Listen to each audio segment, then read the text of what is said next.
ಮಾಜಿ ಕೇಂದ್ರ ಸಚಿವ CM ಇಬ್ರಾಹಿಂ ಇದ್ದಾರೆ, ಬನ್ನಿ ಮಾತಾಡೋಣ. ಸರ್, ಅಪರೂಪದ ರಾಜಕಾರಣಿ, ತುಂಬ ಜನರಿಗೆ ಹತ್ತಿರವಾದಂಥವ್ರು, ಮುಖ್ಯಮಂತ್ರಿ, ರಾಜ್ಯಪಾಲರು, ವಿದೇಶಾಂಗ ಸಚಿವರಾದಂಥವ್ರು ಇವತ್ತು ನಮ್ಮೊಂದಿಗಿಲ್ಲ. ಕರ್ನಾಟಕ ಕಂಡಂಥ ಕಳಂಕರಹಿತ, ವರ್ಗರಹಿತ, ಜಾತಿರಹಿತ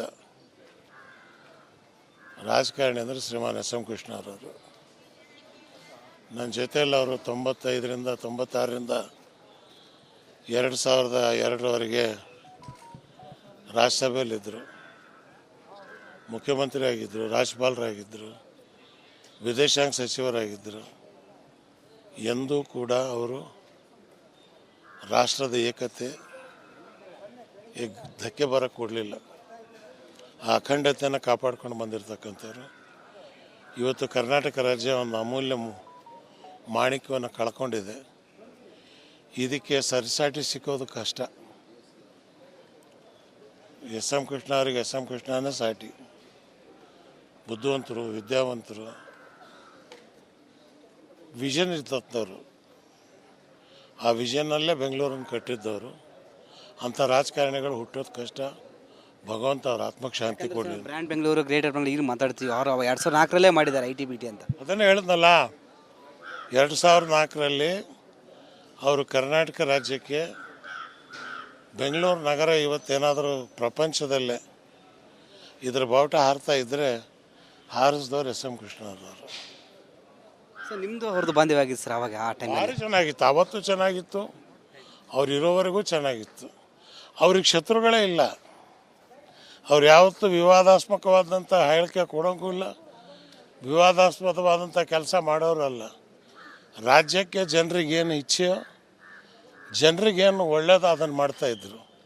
ಹಾಗಾಗಿ ಅವ್ರಿಗೆ ಶತ್ರುಗಳು ಇರ್ತಕ್ಕಂಥದ್ದು ಕಡಿಮೆ. ಯಾಕಂದರೆ ಕಾವೇರಿ ವಿಚಾರದಲ್ಲಿ ಹೋರಾಟ ಮಾಡಿದವರು, ಮುಂದೆ ಬಂದವರು. ಒಂದು ಕಡೆ ವೀರಪ್ಪನ ರಾಜ್ಕುಮಾರ್ ಅವರನ್ನ ಕಿಡ್ನಾಪ್ ಮಾಡಿದಾಗ ಅವರು ಸಹ ಹ್ಯಾಂಡಲ್ ಭಾರಿ ಮಾಡಿದರು. ಎಲ್ಲದರಲ್ಲೂ ಕೂಡ ನಿಮ್ಗೆ ಹೇಳ್ತೀನಲ್ಲ, ಆದರೆ ಸ್ಥಿರಪ್ರಜ್ಞತೆಯನ್ನು ಕಳ್ಕೊತಿರಲಿಲ್ಲ. ವಿಶಾಲತೆಯಿಂದ, ವಿಮೃತೆಯಿಂದ ಕೆಲಸ ಮಾಡ್ತಾಯಿದ್ರು. ರಾಜಕಾರಣಿಗಳು ಅವರಿಂದ ಇವತ್ತು ಕಲಿಬೇಕಾದಂಥ ತುಂಬ ಇದೆ, ಕಲಿಯಬೇಕು. ಇವತ್ತಿನ ರಾಜಕಾರಣ ನೀವು ನೋಡ್ತಾ ಇದ್ರಲ್ಲ. Thank you sir, thank you. ಮಾಜಿ ಕೇಂದ್ರ ಸಚಿವ CM ಇಬ್ರಾಹಿಂ ಇದ್ದಾರೆ, ಬನ್ನಿ ಮಾತಾಡೋಣ. ಸರ್, ಅಪರೂಪದ ರಾಜಕಾರಣಿ, ತುಂಬ ಜನರಿಗೆ ಹತ್ತಿರವಾದಂಥವ್ರು, ಮುಖ್ಯಮಂತ್ರಿ, ರಾಜ್ಯಪಾಲರು, ವಿದೇಶಾಂಗ ಸಚಿವರಾದಂಥವ್ರು ಇವತ್ತು ನಮ್ಮೊಂದಿಗಿಲ್ಲ. ಕರ್ನಾಟಕ ಕಂಡಂಥ ಕಳಂಕರಹಿತ, ವರ್ಗರಹಿತ, ಜಾತಿರಹಿತ ರಾಜಕಾರಣಿ ಅಂದರೆ ಶ್ರೀಮಾನ್ SM ಕೃಷ್ಣರವರು. ನನ್ನ ಜೊತೆಯಲ್ಲಿ ಅವರು 95ರಿಂದ 96ರಿಂದ 2002ರವರೆಗೆ ರಾಜ್ಯಸಭೆಯಲ್ಲಿದ್ದರು, ಮುಖ್ಯಮಂತ್ರಿ ಆಗಿದ್ದರು, ರಾಜ್ಯಪಾಲರಾಗಿದ್ದರು, ವಿದೇಶಾಂಗ ಸಚಿವರಾಗಿದ್ದರು. ಎಂದೂ ಕೂಡ ಅವರು ರಾಷ್ಟ್ರದ ಏಕತೆ ಧಕ್ಕೆ ಬರೋಕ್ಕೆ ಕೊಡಲಿಲ್ಲ. ಆ ಅಖಂಡತೆಯನ್ನು ಕಾಪಾಡ್ಕೊಂಡು ಬಂದಿರತಕ್ಕಂಥವ್ರು. ಇವತ್ತು ಕರ್ನಾಟಕ ರಾಜ್ಯ ಒಂದು ಅಮೂಲ್ಯ ಮಾಣಿಕ್ಯವನ್ನು ಕಳ್ಕೊಂಡಿದೆ. ಇದಕ್ಕೆ ಸರಿಸಾಟಿ ಸಿಕ್ಕೋದು ಕಷ್ಟ. SM ಕೃಷ್ಣ ಅವರಿಗೆ SM ಕೃಷ್ಣನೇ ಸಾಟಿ. ಬುದ್ಧಿವಂತರು, ವಿದ್ಯಾವಂತರು, ವಿಷನ್ ಇರ್ತವ್ರು. ಆ ವಿಷನ್ನಲ್ಲೇ ಬೆಂಗಳೂರನ್ನು ಕಟ್ಟಿದ್ದವರು. ಅಂಥ ರಾಜಕಾರಣಿಗಳು ಹುಟ್ಟೋದು ಕಷ್ಟ. ಭಗವಂತ ಅವ್ರ ಆತ್ಮಕ್ಕೆ ಶಾಂತಿ ಕೊಡಲಿ. ಬ್ರ್ಯಾಂಡ್ ಬೆಂಗಳೂರು, ಗ್ರೇಟರ್ ಬೆಂಗಳೂರು ಈಗ ಮಾತಾಡ್ತೀವಿ. ಅವರು 2004ರಲ್ಲೇ ಮಾಡಿದ್ದಾರೆ ITBT ಅಂತ. ಅದನ್ನೇ ಹೇಳಿದ್ನಲ್ಲ, 2004ರಲ್ಲಿ ಅವರು ಕರ್ನಾಟಕ ರಾಜ್ಯಕ್ಕೆ ಬೆಂಗಳೂರು ನಗರ ಇವತ್ತೇನಾದರೂ ಪ್ರಪಂಚದಲ್ಲೇ ಇದ್ರ ಬಾವುಟ ಹಾರ್ತಾ ಇದ್ದರೆ ಹಾರಿಸಿದವ್ರು SM ಕೃಷ್ಣರವರು. ಸರ್, ನಿಮ್ಮದು ಅವ್ರದ್ದು ಬಾಂಧವ್ಯ ಆಗಿತ್ತು ಸರ್ ಅವಾಗ? ಆ ಟೈಮ್ ಭಾರಿ ಚೆನ್ನಾಗಿತ್ತು. ಅವತ್ತು ಚೆನ್ನಾಗಿತ್ತು, ಅವ್ರು ಇರೋವರೆಗೂ ಚೆನ್ನಾಗಿತ್ತು. ಅವ್ರಿಗೆ ಶತ್ರುಗಳೇ ಇಲ್ಲ. ಅವ್ರು ಯಾವತ್ತೂ ವಿವಾದಾತ್ಮಕವಾದಂಥ ಹೇಳಿಕೆ ಕೊಡೋಂಗೂ ಇಲ್ಲ, ವಿವಾದಾಸ್ಪದವಾದಂಥ ಕೆಲಸ ಮಾಡೋರಲ್ಲ. ರಾಜ್ಯಕ್ಕೆ ಜನರಿಗೇನು ಇಚ್ಛೆಯೋ, ಜನರಿಗೇನು ಒಳ್ಳೇದು ಅದನ್ನು ಮಾಡ್ತಾಯಿದ್ರು. ಹಾಗಾಗಿ ಅವ್ರಿಗೆ ಶತ್ರುಗಳು ಇರ್ತಕ್ಕಂಥದ್ದು ಕಡಿಮೆ. ಯಾಕಂದರೆ ಕಾವೇರಿ ವಿಚಾರದಲ್ಲಿ ಹೋರಾಟ ಮಾಡಿದವರು, ಮುಂದೆ ಬಂದವರು. ಒಂದು ಕಡೆ ವೀರಪ್ಪನ ರಾಜ್ಕುಮಾರ್ ಅವರನ್ನ ಕಿಡ್ನಾಪ್ ಮಾಡಿದಾಗ ಅವರು ಸಹ ಹ್ಯಾಂಡಲ್ ಭಾರಿ ಮಾಡಿದರು. ಎಲ್ಲದರಲ್ಲೂ ಕೂಡ ನಿಮ್ಗೆ ಹೇಳ್ತೀನಲ್ಲ, ಆದರೆ ಸ್ಥಿರಪ್ರಜ್ಞತೆಯನ್ನು ಕಳ್ಕೊತಿರಲಿಲ್ಲ.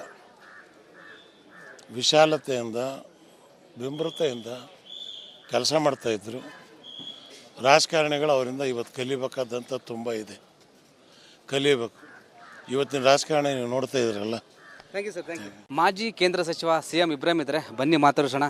ಸರ್, ಅಪರೂಪದ ರಾಜಕಾರಣಿ, ತುಂಬ ಜನರಿಗೆ ಹತ್ತಿರವಾದಂಥವ್ರು, ಮುಖ್ಯಮಂತ್ರಿ, ರಾಜ್ಯಪಾಲರು, ವಿದೇಶಾಂಗ ಸಚಿವರಾದಂಥವ್ರು ಇವತ್ತು ನಮ್ಮ ಮಂದಿಗಿಲ್ಲ. ಕರ್ನಾಟಕ ಕಂಡಂಥ ಕಳಂಕರಹಿತ, ವರ್ಗರಹಿತ, ಜಾತಿರಹಿತ ರಾಜಕಾರಣಿ ಅಂದರೆ ಶ್ರೀಮಾನ್ SM ಕೃಷ್ಣರವರು. ನನ್ನ ಜೊತೆಯಲ್ಲಿ ಅವರು 95ರಿಂದ 96ರಿಂದ 2002ರವರೆಗೆ ರಾಜ್ಯಸಭೆಯಲ್ಲಿದ್ದರು, ಮುಖ್ಯಮಂತ್ರಿ ಆಗಿದ್ದರು, ರಾಜ್ಯಪಾಲರಾಗಿದ್ದರು, ವಿದೇಶಾಂಗ ಸಚಿವರಾಗಿದ್ದರು. ಎಂದೂ ಕೂಡ ಅವರು ರಾಷ್ಟ್ರದ ಏಕತೆ ಧಕ್ಕೆ ಬರೋಕ್ಕೆ ಕೊಡಲಿಲ್ಲ. ಆ ಅಖಂಡತೆಯನ್ನು ಕಾಪಾಡ್ಕೊಂಡು ಬಂದಿರತಕ್ಕಂಥವ್ರು. ಇವತ್ತು ಕರ್ನಾಟಕ ರಾಜ್ಯ ಒಂದು ಅಮೂಲ್ಯ ಮಾಣಿಕ್ಯವನ್ನು ಕಳ್ಕೊಂಡಿದೆ. ಇದಕ್ಕೆ ಸರಿಸಾಟಿ ಸಿಕ್ಕೋದು ಕಷ್ಟ. SM ಕೃಷ್ಣ ಅವರಿಗೆ SM ಕೃಷ್ಣನೇ ಸಾಟಿ. ಬುದ್ಧಿವಂತರು, ವಿದ್ಯಾವಂತರು, ವಿಷನ್ ಇರ್ತದವರು. ಆ ವಿಷನ್ನಲ್ಲೇ ಬೆಂಗಳೂರನ್ನು ಕಟ್ಟಿದ್ದವರು. ಅಂಥ ರಾಜಕಾರಣಿಗಳು ಹುಟ್ಟೋದು ಕಷ್ಟ. ಭಗವಂತ ಅವ್ರ ಆತ್ಮಕ್ಕೆ ಶಾಂತಿ ಕೊಡಲಿ. ಬ್ರ್ಯಾಂಡ್ ಬೆಂಗಳೂರು, ಗ್ರೇಟರ್ ಬೆಂಗಳೂರು ಈಗ ಮಾತಾಡ್ತೀವಿ. ಅವರು 2004ರಲ್ಲೇ ಮಾಡಿದ್ದಾರೆ IT-BT ಅಂತ. ಅದನ್ನೇ ಹೇಳಿದ್ನಲ್ಲ, 2004ರಲ್ಲಿ ಅವರು ಕರ್ನಾಟಕ ರಾಜ್ಯಕ್ಕೆ ಬೆಂಗಳೂರು ನಗರ ಇವತ್ತೇನಾದರೂ ಪ್ರಪಂಚದಲ್ಲೇ ಇದರ ಬಾವುಟ ಹಾರ್ತಾ ಇದ್ದರೆ ಹಾರಿಸಿದವ್ರು SM ಕೃಷ್ಣರವರು. ಸರ್, ನಿಮ್ಮದು ಅವ್ರದ್ದು ಬಾಂಧವ್ಯ ಆಗಿತ್ತು ಸರ್ ಅವಾಗ, ಆ ಟೈಮಲ್ಲಿ? ಭಾರಿ ಚೆನ್ನಾಗಿತ್ತು. ಅವತ್ತು ಚೆನ್ನಾಗಿತ್ತು, ಅವ್ರು ಇರೋವರೆಗೂ ಚೆನ್ನಾಗಿತ್ತು. ಅವ್ರಿಗೆ ಶತ್ರುಗಳೇ ಇಲ್ಲ. ಅವ್ರು ಯಾವತ್ತೂ ವಿವಾದಾತ್ಮಕವಾದಂಥ ಹೇಳಿಕೆ ಕೊಡೋಂಗೂ ಇಲ್ಲ, ವಿವಾದಾಸ್ಪದವಾದಂಥ ಕೆಲಸ ಮಾಡೋರಲ್ಲ. ರಾಜ್ಯಕ್ಕೆ ಜನರಿಗೇನು ಇಚ್ಛೆಯೋ, ಜನರಿಗೇನು ಒಳ್ಳೇದು ಅದನ್ನು ಮಾಡ್ತಾಯಿದ್ರು. ಹಾಗಾಗಿ ಅವ್ರಿಗೆ ಶತ್ರುಗಳಿರ್ತಕ್ಕಂಥದ್ದು ಕಡಿಮೆ. ಯಾಕಂದರೆ ಕಾವೇರಿ ವಿಚಾರದಲ್ಲಿ ಹೋರಾಟ ಮಾಡಿದವರು, ಮುಂದೆ ಬಂದವರು.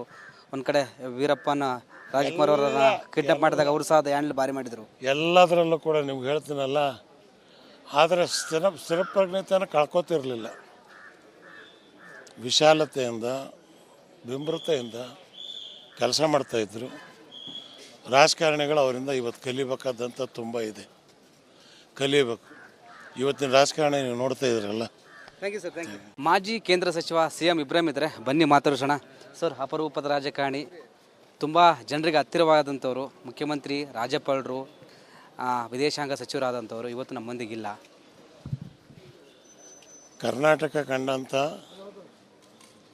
ಕಳಂಕರಹಿತ, ವರ್ಗರಹಿತ, ಜಾತಿರಹಿತ ರಾಜಕಾರಣಿ ಅಂದರೆ ಶ್ರೀಮಾನ್ SM ಕೃಷ್ಣರವರು. ನನ್ನ ಜೊತೆಯಲ್ಲಿ ಅವರು 95ರಿಂದ 96ರಿಂದ 2002ರವರೆಗೆ ರಾಜ್ಯಸಭೆಯಲ್ಲಿದ್ದರು, ಮುಖ್ಯಮಂತ್ರಿ ಆಗಿದ್ದರು, ರಾಜ್ಯಪಾಲರಾಗಿದ್ದರು, ವಿದೇಶಾಂಗ ಸಚಿವರಾಗಿದ್ದರು. ಎಂದೂ ಕೂಡ ಅವರು ರಾಷ್ಟ್ರದ ಏಕತೆ ಧಕ್ಕೆ ಬರೋಕ್ಕೆ ಕೊಡಲಿಲ್ಲ. ಆ ಅಖಂಡತೆಯನ್ನು ಕಾಪಾಡ್ಕೊಂಡು ಬಂದಿರತಕ್ಕಂಥವ್ರು. ಇವತ್ತು ಕರ್ನಾಟಕ ರಾಜ್ಯ ಒಂದು ಅಮೂಲ್ಯ ಮಾಣಿಕ್ಯವನ್ನು ಕಳ್ಕೊಂಡಿದೆ. ಇದಕ್ಕೆ ಸರಿಸಾಟಿ ಸಿಕ್ಕೋದು ಕಷ್ಟ. SM ಕೃಷ್ಣ ಅವರಿಗೆ SM ಕೃಷ್ಣನೇ ಸಾಟಿ. ಬುದ್ಧಿವಂತರು, ವಿದ್ಯಾವಂತರು, ವಿಷನ್ ಇರ್ತದವರು. ಆ ವಿಷನ್ನಲ್ಲೇ ಬೆಂಗಳೂರನ್ನು ಕಟ್ಟಿದ್ದವರು. ಅಂಥ ರಾಜಕಾರಣಿಗಳು ಹುಟ್ಟೋದು ಕಷ್ಟ. ಭಗವಂತ ಅವ್ರ ಆತ್ಮಕ್ಕೆ ಶಾಂತಿ ಕೊಡಲಿ. ಬ್ರ್ಯಾಂಡ್ ಬೆಂಗಳೂರು, ಗ್ರೇಟರ್ ಬೆಂಗಳೂರು ಈಗ ಮಾತಾಡ್ತೀವಿ. ಅವರು 2004ರಲ್ಲೇ ಮಾಡಿದ್ದಾರೆ IT-BT ಅಂತ. ಅದನ್ನೇ ಹೇಳಿದ್ನಲ್ಲ, 2004ರಲ್ಲಿ ಅವರು ಕರ್ನಾಟಕ ರಾಜ್ಯಕ್ಕೆ ಬೆಂಗಳೂರು ನಗರ ಇವತ್ತೇನಾದರೂ ಪ್ರಪಂಚದಲ್ಲೇ ಇದರ ಬಾವುಟ ಹಾರ್ತಾ ಇದ್ದರೆ ಹಾರಿಸಿದವ್ರು SM ಕೃಷ್ಣರವರು. ಸರ್, ನಿಮ್ಮದು ಅವ್ರದ್ದು ಬಾಂಧವ್ಯ ಆಗಿತ್ತು ಸರ್ ಅವಾಗ, ಆ ಟೈಮಲ್ಲಿ? ಭಾರಿ ಚೆನ್ನಾಗಿತ್ತು. ಅವತ್ತು ಚೆನ್ನಾಗಿತ್ತು, ಅವ್ರು ಇರೋವರೆಗೂ ಚೆನ್ನಾಗಿತ್ತು. ಅವ್ರಿಗೆ ಶತ್ರುಗಳೇ ಇಲ್ಲ. ಅವ್ರು ಯಾವತ್ತೂ ವಿವಾದಾತ್ಮಕವಾದಂಥ ಹೇಳಿಕೆ ಕೊಡೋಂಗೂ ಇಲ್ಲ, ವಿವಾದಾಸ್ಪದವಾದಂಥ ಕೆಲಸ ಮಾಡೋರಲ್ಲ. ರಾಜ್ಯಕ್ಕೆ ಜನರಿಗೇನು ಇಚ್ಛೆಯೋ, ಜನರಿಗೇನು ಒಳ್ಳೇದು ಅದನ್ನು ಮಾಡ್ತಾಯಿದ್ರು. ಹಾಗಾಗಿ ಅವ್ರಿಗೆ ಶತ್ರುಗಳಿರ್ತಕ್ಕಂಥದ್ದು ಕಡಿಮೆ. ಯಾಕಂದರೆ ಕಾವೇರಿ ವಿಚಾರದಲ್ಲಿ ಹೋರಾಟ ಮಾಡಿದವರು, ಮುಂದೆ ಬಂದವರು. ಒಂದು ಕಡೆ ವೀರಪ್ಪನ ರಾಜ್ಕುಮಾರ್ ಅವರನ್ನ ಕಿಡ್ನಾಪ್ ಮಾಡಿದಾಗ ಅವರು ಸಹ ಅದು ಹ್ಯಾಂಡಲ್ ಭಾರಿ ಮಾಡಿದರು. ಎಲ್ಲದರಲ್ಲೂ ಕೂಡ ನಿಮ್ಗೆ ಹೇಳ್ತೀನಲ್ಲ, ಆದರೆ ಸ್ಥಿರಪ್ರಜ್ಞತೆಯನ್ನು ಕಳ್ಕೊತಿರಲಿಲ್ಲ. ವಿಶಾಲತೆಯಿಂದ, ವಿಮೃತೆಯಿಂದ ಕೆಲಸ ಮಾಡ್ತಾಯಿದ್ರು. ರಾಜಕಾರಣಿಗಳು ಅವರಿಂದ ಇವತ್ತು ಕಲಿಬೇಕಾದಂಥ ತುಂಬ ಇದೆ, ಕಲಿಬೇಕು. ಇವತ್ತಿನ ರಾಜಕಾರಣ ನೀವು ನೋಡ್ತಾ ಇದ್ರಲ್ಲ. Thank you sir, thank you.